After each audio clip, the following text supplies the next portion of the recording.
Hi friends, please subscribe to Amravati Media and press the bell icon for more latest updates.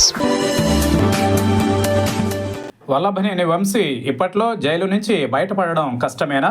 Vallabhaneni వంశీని రిమాండ్కు తరలించారు. ఆయన arrest విషయంలో court ఆదేశాలు ఉన్నాయి. అయితే మరో కేసు చూపించి ఇప్పుడు అరెస్టు చేశారు, రిమాండ్కు తరలించారు.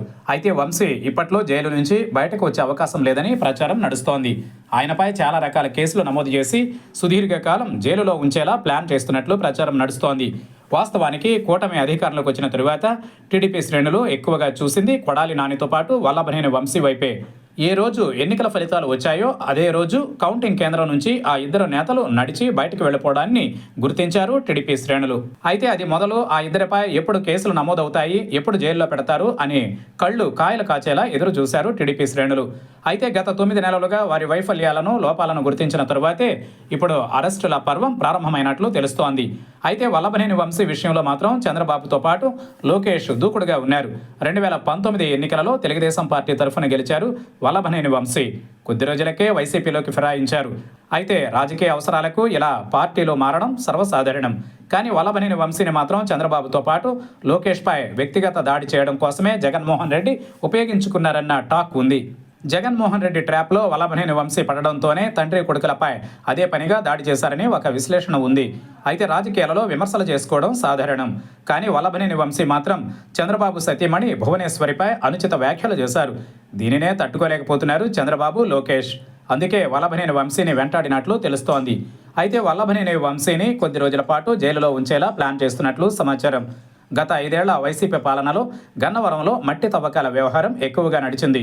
ముఖ్యంగా పోలవరం కాలువ గట్లు తొలచి పెద్ద ఎత్తున మట్టిని తరలించారని వల్లభనేని వంశీపై ఆరోపణ ఉంది. ఇదే కేసులో ఆయన అనుచరులు సైతం అరెస్ట్ అయ్యారు.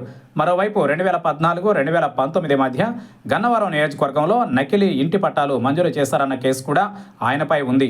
ఈ కేసును ఆధారంగా చేసుకుని ప్రలోభ పెట్టి వల్లభనేని వంశీని వైసీపీలో చేర్పించుకున్నారన్న కామెంట్స్ ఉన్నాయి.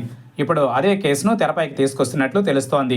గన్నవరం నియోజకవర్గంలో మట్టి తవ్వకాలు, టీడీపీ కార్యాలయంపై దాడి, నకిలీ ఇళ్ల పట్టాల పంపిణీ, భూదందాలు, సెటిల్మెంట్లు ఇలా చాలా రకాల కేసులు తెరపైకి తెచ్చి కొద్ది రోజుల పాటు జైల్లోనే ఉంచేలా ప్రణాళిక రూపొందించినట్లు ప్రచారం నడుస్తోంది. వాస్తవానికి ఎన్నికల ఫలితాల తరువాత వల్లభనేని వంశీ ఎక్కడా బయటకు కనిపించలేదు. ఆయన విదేశాలకు వెళ్ళిపోయినట్లు ప్రచారం నడిచింది. అయితే ఎన్నికలకు ముందు ఆయన అనారోగ్యానికి గురయ్యారు కూడా.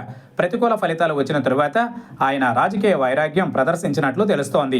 అయితే గత 5 ఏళ్లలో వల్లభనేని వంశీ వ్యవహార శైలి ఆయనకు ఇబ్బందికరంగా మారింది. ఇప్పుడు వరుసగా మెడకు కేసులు చుట్టుకుంటున్నాయి. వంశీ విషయంలో ఎట్టి పరిస్థితుల్లో క్షమించకూడదని కూటమి ప్రభుత్వం భావిస్తున్నట్లు సమాచారం. మొత్తానికైతే వల్లభనేని వంశీ చక్రబంధంలో చిక్కుకున్నట్టే.